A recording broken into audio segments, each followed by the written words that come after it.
அருட்பெரும் ஜோதி அருட்பெரும் ஜோதி தனிப்பெரும் கருணை அருட்பெரும் ஜோதி.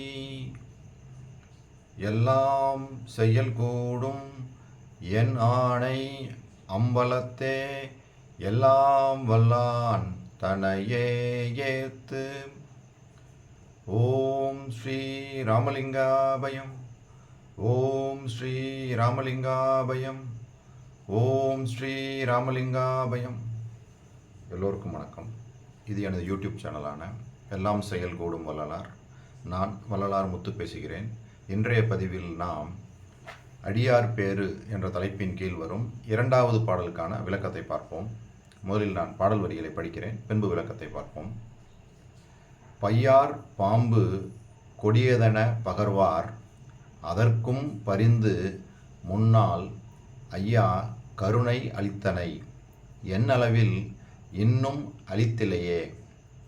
மையார் மிடற்றோய் ஆனந்தமன்றில் நடிப்போய் வல்வினையேன் நையான் என்றேன். ஐயோ நான் பாம்பில் கொடியேன் ஆனேனே அப்படின்னு சொல்லி இந்த பாடலில் வள்ளல் பெருமான் இரண்டாவது பாடலாக இயற்றியிருக்காங்க. இதுக்கு என்ன விளக்கம்னு பார்த்தோம்னா, படம் எடுத்து ஆடும் கொடிய பாம்பிலும் அது கொடியது என்று தெரிந்தும் அதற்கு முன்பு அன்பு கொண்டு அருள் செய்தாய். அத்தகைய நீ என்னளவில் அருள் செய்கின்றாய் இல்லை. நான் விரும்பி மாயை வசப்பட்டு வினைகளை பெருக்கி வருந்தி மெலிகின்றேன். ஐயோ நான் பாம்பினும் கொடியவனாகிவிட்டேனே, என்ன செய்வேன்? சிற்றம்பலத்திலே நடிக்கின்ற இறைவனே என்னை காப்பாயாக அப்படின்னு இறைவன்கிட்ட வேண்டுறாங்க. இங்கே என்ன சொல்கிறாங்க? கொடிய பாம்புக்கு கூட முன்னாடி வந்து அருள் செய்திருக்கிற, ஆனால் அந்த பாம்பை காட்டிலும் கொடியனா நான் போயிட்டேன், எனக்கு உனது அருள் கிடைக்கலையே அப்படின்னு சொல்லி ரொம்ப வருந்தி அந்த வருத்தத்தை வந்து அந்த இதெல்லாம் எனக்கு நிவர்த்தி செய்து கொடு அப்படின்னு சொல்லி ஒரு வேண்டுதலாக வைக்கிறாங்க. சரி, அப்போ இதில் வந்து அவர் என்ன இதில் முக்கியமான நம்ம பார்க்கணும் அப்படின்னா, வல்வினையேன் நையான் என்றேன். அதாவது அந்த வினைகள்னால நான் வந்து மிகுந்த சிரமங்களை அனுபவித்து மெலிந்து, அதாவது என்ன சொல்கிறார் பாருங்க, ஆனந்தமன்றில் நடிப்போய் வல்வினையேன் நையான் என்றேன். ஐயோ நான் பாம்பில் கொடியன் ஆனேனே. அந்த கொடிய பாம்பை காட்டிலும் மோசமான நிலைமையில் இருக்கிறேனே. அதாவது வல்வினையே நையான் என்றேன். அப்போ ஆணவம், கண்மம், மாயை. இதுக்கு முன்னாடி நம்ம ஆணவத்தை பற்றி பார்த்துருக்கோம், மாயையை பற்றி பார்த்துருக்கோம். இந்த கண்மம் என்று சொல்லக்கூடிய இந்த கர்மங்கள், முற்பிறவியில் நாம் செய்த அந்த கர்மங்கள், அதுதான் வந்து இந்த பிறவியில் நமக்கு வினையாவது தாக்குது. அதை தான் வந்து வள்ளல் பெருமான் வந்து இந்த வரியில் சொல்கிறாங்க, வல்வினையே நையான் என்றேன். அப்போ வள்ளல் பெருமான் திருவருட்பால இந்த கண்மம் என்று சொல்லக்கூடிய இந்த கர்மம், முற்பிறவியில் நாம் செய்த இந்த கர்மங்கள், அதை பற்றி எப்படி சொல்லியிருக்கிறாங்க அப்படின்றது இங்கே பார்ப்போம். அது எந்தெந்த வகையிலெல்லாம் நம்மளுக்கு துன்பங்கள் தருது, அதை எப்படி நீக்கிக் கொள்ளலாம் அப்படின்றதுக்கும் வள்ளல் பெருமான் வந்து சொல்லியிருக்காங்க. ஆணவத்துக்கும் சொல்லியிருக்கிறாங்க, கண்மத்துக்கும் சொல்லியிருக்கிறாங்க, மாயைக்கும் சொல்லியிருக்காங்க. ஏற்கனவே ஆணவம், மாயை நிறைய பதிவுகளை பார்த்துட்டோம். கண்மம் இப்போ தான் முதல் பதிவாக பார்க்குறோம். சரி, இதை டீட்டெயிலாக பார்த்துருவோம். வள்ளல் பெருமான் அதாவது தத்துவ வெற்றியில் ஆணவம் அந்த மாயைக்கு சொன்னது மாதிரியே இந்த கண்மம் அப்படின்றதுக்கும் வந்து தெளிவாக பாடலை சொல்லியிருக்காங்க. இந்த பாடல் பாருங்களேன். கண்மம் எனும் பெரும் சிலுகு கடுங்கலகப் பயலே, கங்கு கரை காணாத கடல் போலே வினைகள் பெருக்கி. கங்குகரை காணாத கடல் போலே வினைகள் நன்மையோடு தீமை என பல விகற்பங்காட்டி நடத்தினை. நின் நடத்தையெல்லாம் சிறிதும் நடவாது என் முன் இருந்தனை எனில் நீ அழிந்திடுவாய்.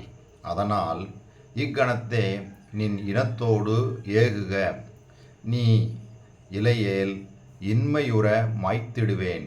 என்னை அறியாயோ? எல்லாம் ஜெய் வல்லவனுக்கு இனிய பிள்ளை நானே.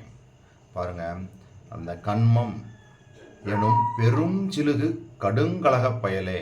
பாருங்கள் எவ்வளோ வார்த்தைகள் எவ்வளோ கடுமையாக இருக்குது பார்த்தீங்களா. ஏன்னா இதெல்லாம் வந்து நம்மளை போட்டு அமுக்கி ஒன்றும் இல்லாமல் செஞ்சிடும். அதனால தான் இந்த மும்மலங்களில் வந்து ரொம்ப ஹெவியாக தான் வேர்ட்ஸ் யூஸ் பண்ணுவாங்க.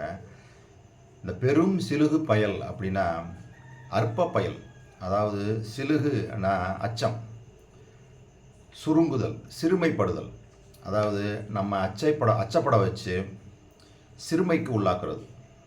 யோக ஞான இந்த சத்சங்கத்துக்கு இதுக்கெல்லாம் போக விடாமல் நம்மளை தடுத்து அந்த மிருக நிலையிலேயே வச்சிருக்கிறது தான் இந்த பெரும் சிலுகு பயல் அப்படின்றாங்க. கடுங்கலக பயல் அப்படின்னா நம் மனசையும் வாழ்க்கையும் எப்போதும் ஒரு கலக்கத்திலேயே வச்சிருக்கிறது, துன்பத்திலேயே வச்சு அதிலேயே உழல்ற மாதிரி இருக்குது. பார்த்திங்களா நிலவரம், அதெல்லாம் இதோட வேலை தான். இந்த கண்மங்கள்னால தான் நம்ம அந்த மாதிரி நிலைமையில் இருக்கிறோம். சரி, அப்புறம் என்ன சொல்கிறாங்க, கங்கு கரை காணாத கடல் போலே வினைகள் நன்மையோடு தீமை என பல விகற்பங்காட்டி. கரையில்லாத கடல் மாதிரி இந்த வினைகள் அவ்வளோ இருக்குது. முற்பிறவியில் நாம் செய்த அந்த வினைகள் அவ்வளோ இருக்குது. அதோட நன்மை தீமைகள் என பல விகற்பங்காட்டி. அப்போ இந்த பிறவியில் நமக்கு கிடைக்கக்கூடிய அந்த நன்மைகள் தீமைகள் எல்லாம் அதனுடைய வெளிப்பாடு தான்.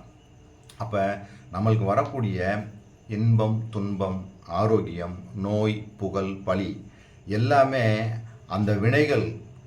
அந்த வினைகளுடைய விளைவு தான் அப்படின்னு சொல்லி நம்ம தெளிவாக சொல்கிறாங்க. அதெல்லாம் இந்த மனத்தின் மூலமாக அப்படியே வெளிப்பட்டு தான் நம்ம பாருங்கள், நல்லா இருந்துகிட்டே இருக்கும்போது சடனாக ஒரு அவமானத்தை சந்திக்கிறோம், அல்லது ஒரு துன்பம் ஒரு நோய்வாய்ப்படுறோம்.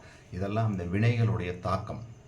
அப்போ இந்த வினைகள் எல்லாம் போக்கிக் கொள்ளணும் அப்படின்னா வள்ளல் பெருமான் என்ன சொல்கிறாங்க பாருங்கள், இன்மையுறு மாய்த்திடுவேன் என்னை அறியாயோ எல்லாம் செய் வல்லவனுக்கு இனிய பிள்ளை நானே. எப்பயுமே நம்ம வந்து கடவுளோட நம்மளை ஐக்கியப்படுத்திக்கிறணும். அப்போ எப்பயுமே வந்து கடவுள்கிட்ட சரணாகதி அடைஞ்சிட்டோம்னா இதுலேருந்து நம்ம தப்பிச்சுக்கலாம். இது ஒரு வழி. இன்னும் வழி கூட வள்ளலார் வழியும் இருக்குது. சரி, அதை நம்ம பார்ப்போம் அடுத்து. அப்போ இந்த மாதிரி இந்த பாடலில் சொன்னாங்க பார்த்தீங்களா, அதாவது கண்மம் எனும் பெரும் சிலுகு கடுங்கலக பயலே கங்கு கரை காணாதே கடல் போலே வினைகள் நன்மையோடு தீமை என பல விகற்பங்காட்டி. இங்கே பாருங்கள், இந்த நன்மை தீமைன்னு சொல்கிறாங்க பார்த்தீங்களா, இந்த கர்மத்தினால் ஏற்படக்கூடிய இந்த நன்மை தீமைகளுக்கு வள்ளல் பெருமான் உரைநடையில் அருள் நேரி என்ற தலைப்பில் அருமையாக சொல்லியிருக்கிறாங்க. என்னன்னு படிக்கும்போது உங்களுக்கு தெரியும், இது ரொம்ப இன்ட்ரெஸ்டிங்கான ஒரு விஷயங்கள்லாம் அங்கே சொல்லியிருக்கிறாங்க. பாருங்களேன், அதாவது நன்மை தீமை என்பவை ஆவை.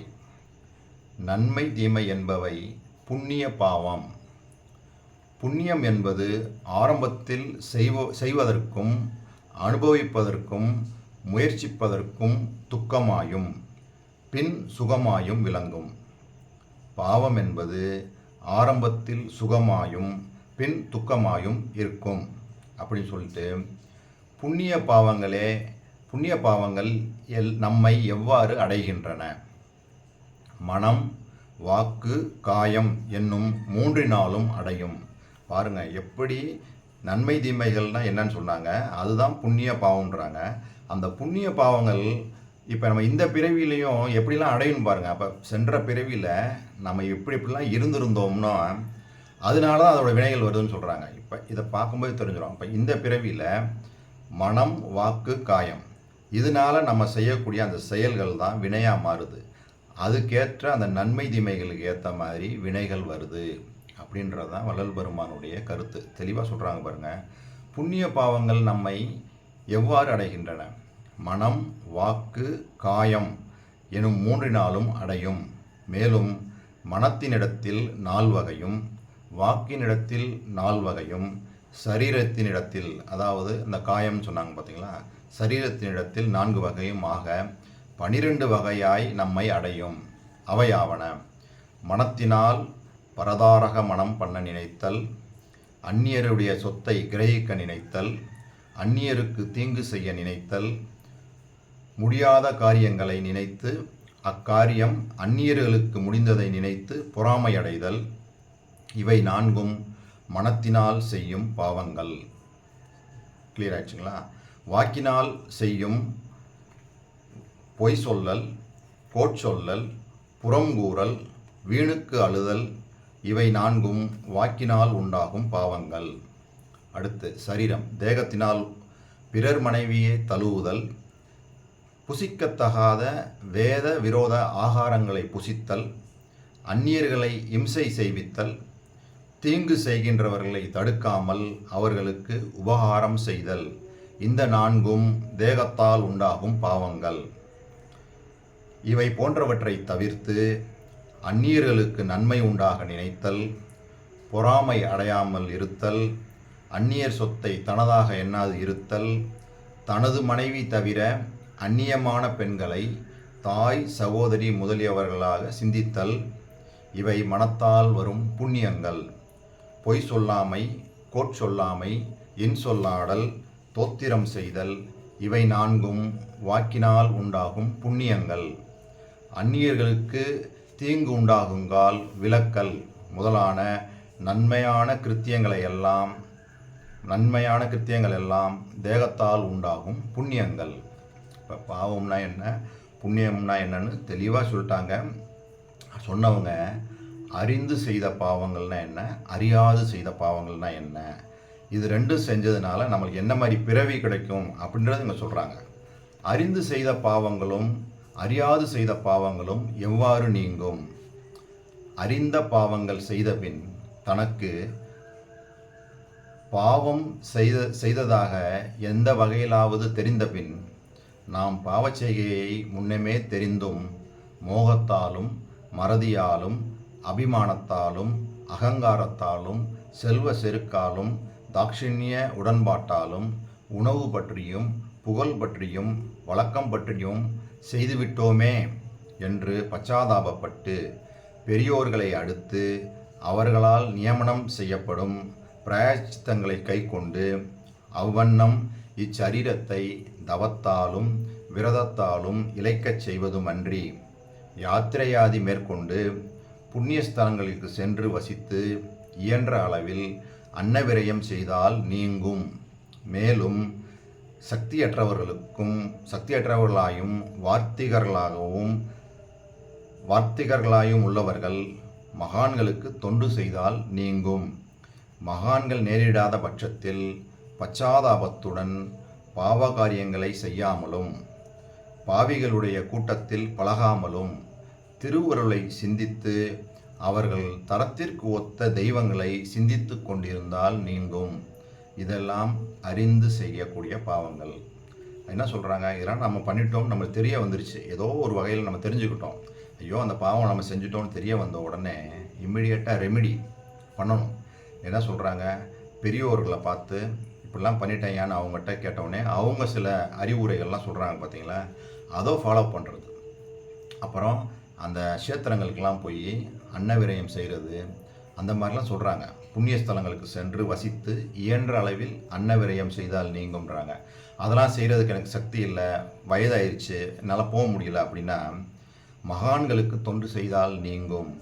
மகான்களும் நேரிடாத பட்சத்தில் என்ன சொல்கிறாங்க பாருங்கள், மகான்களும் நேரிடாத பட்சத்தில் பச்சாதாபத்துடன் பாவ காரியங்களை செய்யாமலும் பாவிகளுடைய கூட்டத்தில் பழகாமலும் திருவருளை சிந்தித்து அவர்கள் தரத்திற்கு ஒத்த தெய்வங்களை சிந்தித்து கொண்டிருந்தால் நீங்கும் சொன்னாங்களா. அடுத்து அறியாத பாவங்கள் யாவெனில் நடக்கும் காலத்திலும் நீராடும் காலத்திலும் சயன காலத்திலும் தனக்கு தோன்றாமல் நேரிடும் பாவங்களாம்.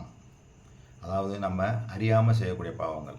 குளிச்சுக்கிட்டு இருக்கும்போதேவும் அந்த தண்ணி பட்டு ஒரு கரப்பாம்பூச்சி அங்கே இருக்குது, அதை அப்படியே ஃப்ளஷில் அடிச்சுட்டு போயிடுது, அப்படியே நம்ம சடனாக பார்க்கறதுக்குள்ள அப்படியே போயிடும். இது நம்ம அறியாமல் செஞ்ச பாவம். அப்போ அதுக்கு என்ன சொல்கிறாங்க, இதன்றி மனத்திற்கு புலப்படாமலும் உண்டாகலாம். இவைகள் யாவும் இது எப்படி போகுன்றாங்க, இவைகள் யாவும் தினம் செய்யும் ஜபத்தாலும் பாராயணத்தாலும் ஸ்தோத்திரத்தாலும் விருந்து உபசரித்தலாலும் தெய்வம் பராவலாலும் நீங்கும். இப்போ நம்ம பண்ணிக்கிட்டு இருக்கோம்ல, இந்த சத்துவிசாரம் பேசுகிறது, கேட்குறது, தெய்வத்தை பற்றி நினைக்கிறது, இந்த மாதிரி விஷயங்கள்லாம் செய்கிறதுல இந்த அறியாமல் செய்த பாவங்கள் எல்லாம் நீங்கிடும் அப்படின்றாங்க. சரி, பிராயச்சித்தம் முதலியவைகள் செய்யாவிட்டால் பாவங்களால் உண்டாகும் கதி என்ன? இந்த பிராயச்சித்தமாக நான் எதுவுமே செய்யலை அப்படின்னா நான் செய்யக்கூடிய இந்த மனம்னாலையும் வாக்குனாலையும் இந்த சரீரத்தினாலும் உண்டாகக்கூடிய அந்த பாவங்கள் அதனுடைய தாக்கம் எப்படி இருக்கும்னா சொல்கிறாங்க பாருங்கள், மனத்தால் செய்யும் பாவங்களுக்கு சண்டாலாதி சரீரம் உண்டாகும். இந்த காகம் முதலிய இதெல்லாம் இருக்குல்ல, அதுதான் வந்து சண்டாலாதி சரீரம். வாக்கால் செய்த பாவங்களுக்கு மிருகம் முதலான சரீரம் உண்டாகும். தேகத்தால் செய்யும் பாவங்களுக்கு மரம் முதலான சரீரம் உண்டாகும். அப்போ நம்ம தான் முடிவு பண்ணிக்கிறணும் என்ன மாதிரி பாவம். அப்போ பாருங்கள், காகம் இதெல்லாம் வந்து என்ன மனத்தால் செய்யும் பாவங்கள்னால வருது. மிருகங்கள்லாம் வந்து வாக்கினால் செய்த பாவங்கள்னால மிருகமாக இருக்கும். மரமாக இருக்கிறதுக்கு காரணம் தேகத்தினால் செய்த பாவங்கள் அப்படின்னு சொல்லி தெளிவாக வள்ளல் பெருமான் இந்த புண்ணியங்கள், இந்த கர்மா, அந்த வினைகள் அப்போ இந்த இதெல்லாம் எழுதியிருக்காங்க. அப்போ சென்ற பிறவியில் நம்ம என்னென்னலாம் செஞ்சோமோ அதுதான் அங்கே வருது. இன்னும் கூட வள்ளல் பெருமான் அருமையாக சொல்கிறாங்க அந்த ஜீவகாருண்ய ஒழுக்கத்தில். சரி, இப்போ இதை சொல்லியாச்சு, இப்போ நம்மளுக்கு தெளிவாயிடுச்சு கர்மங்கள், அதனால தான் எல்லா வினைகள் எல்லாமே வருதுன்னு தெரியுது. தெரிஞ்சதுக்கப்புறம் இதை நிவர்த்திக்கிறதுக்கு என்ன வழி? ஓகே, பாவங்களை எப்படிலாம் போக்கிக்கணும்னா என்ன மாதிரி தேயம்லாம் வருதுன்னு சொல்கிறாங்க. சரி, இந்த வல்வினையேன் நையா நின்றேன் அப்படின்னு சொல்கிறாங்க பார்த்தீங்களா, அந்த வல்வினையோட தாக்கத்தினால பீடிக்கப்பட்டு அப்படியே கிடக்கிறேன்னு சொல்கிறாங்க. அதை நிவர்த்தி செய்கிறதுக்கு வள்ளல் பெருமான் அருமையான வழி சொல்கிறாங்க. அதுக்கு என்ன சொல்கிறாங்க அப்படின்னா, பரசிவகாருண்யம் பண்ண சொல்கிறாங்க. பரசிவகாருண்யம் பண்ண சொல்கிறாங்கன்னா வேறு ஒன்றும் இல்லை. அதாவது ஜீவகாருண்ய ஒழுக்கம் முதல் பிரிவில் அபரஜீவகாருண்யம் பரஜீவகாருண்யம்னு ரெண்டு சொல்கிறாங்க. வேறு ஒன்றுமே இல்லை. அதாவது ஆன்ம உருக்கம் உண்டாகணுன்றாங்க. அந்த கடவுளுடைய அருள், கடவுள் விளக்கமாகி அந்த அருள் வெளிப்பட்டு விளங்கணும் அப்படின்னா நம்மளுக்கு வந்து இது வேணுன்றாங்க. அதாவது ஆன்ம நெகிழ்ச்சி உண்டாகணும் அப்படின்றாங்க.